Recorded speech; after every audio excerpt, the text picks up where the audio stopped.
I'm going to show you the repair, restoration, and testing of my Trio W-40 vacuum tube receiver. And I'm going to show you the one piece of test equipment that you must have if you're going to collect and repair vacuum tube audio equipment. So let's get started. And if you haven't already, please subscribe.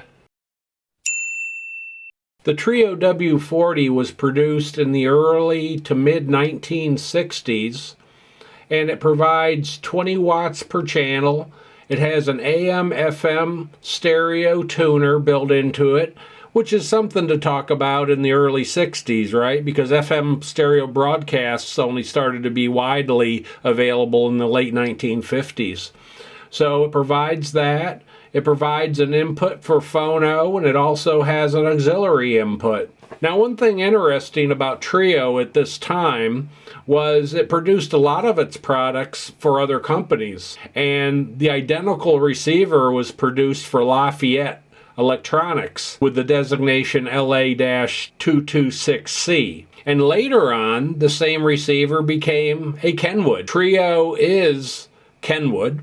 They changed their name in the United States from Trio to Kenwood, and I did a video of another Kenwood product back some time ago, but here's what I said in my Kenwood 11 video from a few months ago about the Trio and Kenwood names. I did a little research for this video to learn a little bit more about the Kenwood company history. I knew that Kenwood, previous to being named Kenwood, the company was named Trio because I have a Trio vacuum tube receiver, a W-40, that's in my collection. So from owning that, I knew Kenwood was part of Trio.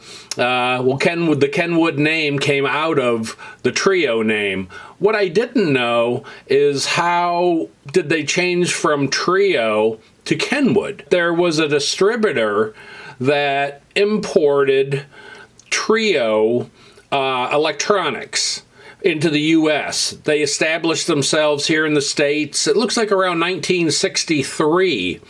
And there was a bilingual employee that worked for this importer. He spoke both Japanese and English. And he came up with the name Kenwood. The first part of Kenwood, the Ken, was a well-known name here in the United States because of Kenmore appliances. At the time, they dominated, and they had a reputation for being excellent, and so thought, well, Kenmore appliances. Now, the wood, according to my research, it's just referring to a durable substance, as well as suggesting somehow it relates to Hollywood, California. But it's plausible. I mean, I can see that.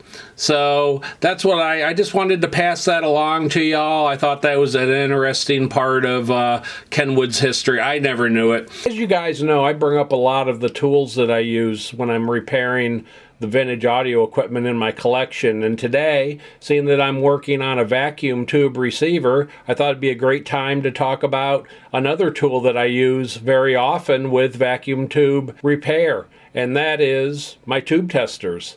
So let me tell you a little bit about my B&K 707. The 707 is fairly easy to use. There's a booklet that you have. You may be able to see that, maybe not. And it has a list of all the tube types. And it tells you what socket they go in and what sensitivity you need to set the tube for. And then you can go ahead and test that tube. In this Trio W-40, I had 5 bad tubes. It would have taken me forever to try to figure that out, right? If you've got bad tubes, because a lot of times the tubes, it's not that they're totally bad, they're just weak. You know, vacuum tubes a lot of times don't just kind of blow up on you. They just sort of get weaker and weaker and weaker. So it's a great device to find those tubes. You have a heater control, probably the most important setting on this particular tube tester is that. So if you've got a filament voltage of 6 volts and you happen to have moved it up here to 12 volts for another tube, look out. She just fries it immediately. And ask me how I know that happens. First thing you need to set is that particular setting to make sure you've got that voltage correct. And then you've got a sensitivity adjustment. And again, this booklet here shows you where to set that. Then you've got to find out which socket it goes in. You've got several different tests. And again, the manual tells you what these tests do, and I'll show you how that works. So let me go ahead and show you actually how this device works and how easy it is to test a vacuum tube. So I have a 6AU6 vacuum tube that I'm going to test. And as I mentioned, we got our book here, and we just look it up. We look at which socket it goes in and what the sensitivity is. And in this tube's case, it goes in socket 1 and an 82 for sensitivity. Now, as I mentioned before, what do we check first? That heater voltage, right? So it's supposed to be 6, and it is. So we'll go ahead and put the tube in. And I'll just let her warm up for a second. Up here in this top part, I don't know if you can see the shorts. There's a little neon lamp right here, and it automatically tests for shorts. If that little lamp is lit, then the tube's no good. You don't even continue on. But I'll go ahead and set the sensitivity for 82 as it asks. And I think we're ready to go. She's been in there a few seconds, so that should be long enough. And I'm just going to go ahead here and push the grid emissions. And it didn't move at all. If it were bad, if it saw something wrong there, you kind of see this top. You may be able to see where it says shorts, it says reject, it says grid emissions. So that's good. And now we'll go to test 1. And sure enough, it's up into the good category, as you can see there. If it were bad, it would be down here in the replace. So it's pretty simple, right? But it gives you an idea. That way you can take that tube, put it into your equipment, and be pretty sure, you've got a good tube. As I said, a lot of these pieces of tube audio equipment have a lot of tubes. That W-40 Trio that's in this video has 21 tubes. That's a bunch. So that's how easy it is. I also own a Hickok 6000A tube tester. I won't go through this one, but each tube tester has its strong points and its weaker points. But I do have this one also, and it works well for various tubes. Now that I know that I have good vacuum tubes in this W-40, I can start the restoration. I've got to get in there and replace all of those old coupling capacitors that are 60 plus years old now. In addition, I need to replace the electrolytic capacitors that are in this unit also.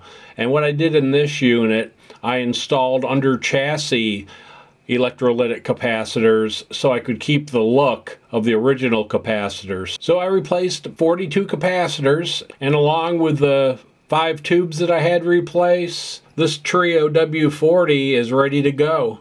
I love this early 60s tube equipment. I didn't grow up then. I was born in 1958. I was alive. But these are very appealing to me. And probably part of the reason is this equipment is similar to the equipment I grew up with in the middle to late 70s. Now this is vacuum tube. This is early 60s. To when I was starting to get into stuff, almost everything had turned to solid state, but it's very similar. You've got the same inputs, you got FM stereo, and that type of thing. So, and I always, it just is amazing to me that something like this unit here that's 60 years old, 60, can still operate well. And to me, that's part of the appeal of this stuff.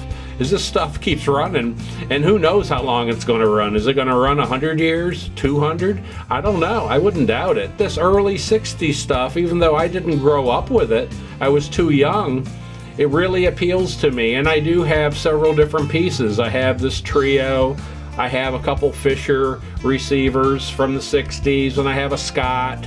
And I have various equipment from the 1960s that I just love just as much as my equipment from the 70s. I hope that you enjoyed my Trio W-40 vacuum tube receiver repair, restoration, and testing video. If you did, please leave me a big thumbs up down below. And for you non-subscribers, if you'd like to see more videos like this, please subscribe. And for my present subscribers, thank you all so much. Y'all have a good day.